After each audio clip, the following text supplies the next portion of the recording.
Habari za wakati huu wa Tanzania.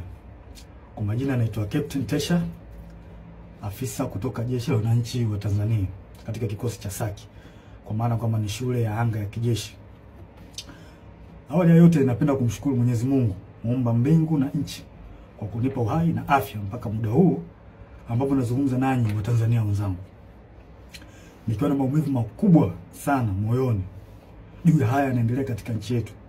Nimejaribu kutafakari sana mpaka muda mwingine kufikia kumshirikisha Mungu kwamba nikiwa naiona hatari kubwa sana ambayo ipo mbele yetu kama taifa. Haikuwa rahisi hata kidogo kwangu mpaka leo hii wa Tanzania kuniona nikiwa mbele yenu naongea haya mambo. Haikuwa rahisi kwa sababu nazijua taratibu zetu za kijeshi jinsi zilivyokuwa ngumu, hasa kwa mambo kama haya. Haikuwa rahisi hata kidogo kutafakari mpaka kuamua kufanya hiki. Kwa maana hiyo sasa, nikiwa naifahamu hatari hiyo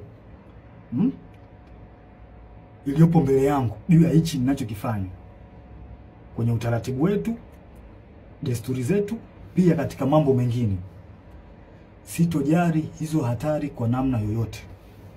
Sitomuogopa mtu yoyote, ila heshima kwa wakuu wangu itabaki pale pale.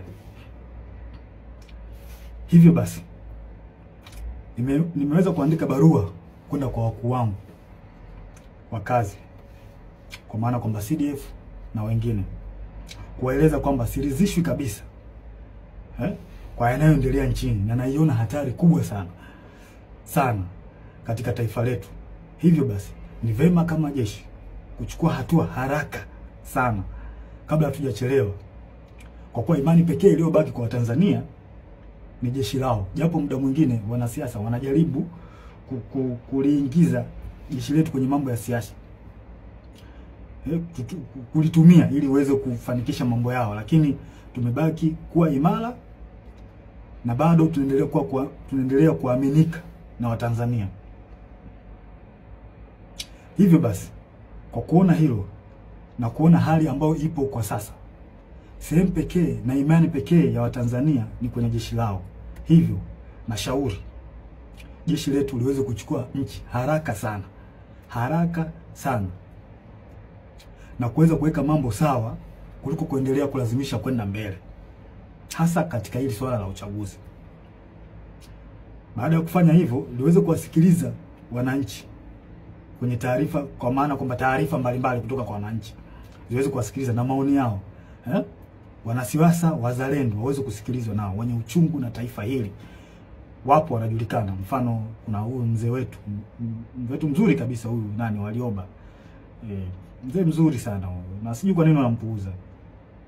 Kuna huyu Humphrey Polepole, kuna mzee Butiku, kuna majaji wazuri, mfano huyu Jaji Robert Makaramba na wengine wengi.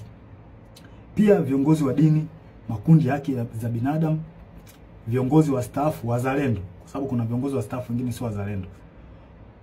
Wanaharakati wazalendo wanaoisaidia taifa kwa kuibua mambo mbalimbali, mfano mambo ya ufisadi, matumizi mabaya na madaraka, na kuibua mambo mengine ambayo yanaisaidia jamii kwa namna moja au nyingine kuweza kutatua kero mbalimbali za kijamii. Kama sasa tukipuuzia hili, basi tusije kuepuka lawama pindi mambo yatapokuwa mabaya. Yaani tusije kuepuka lawama kabisa kama tukipuuzia kufanya hivyo.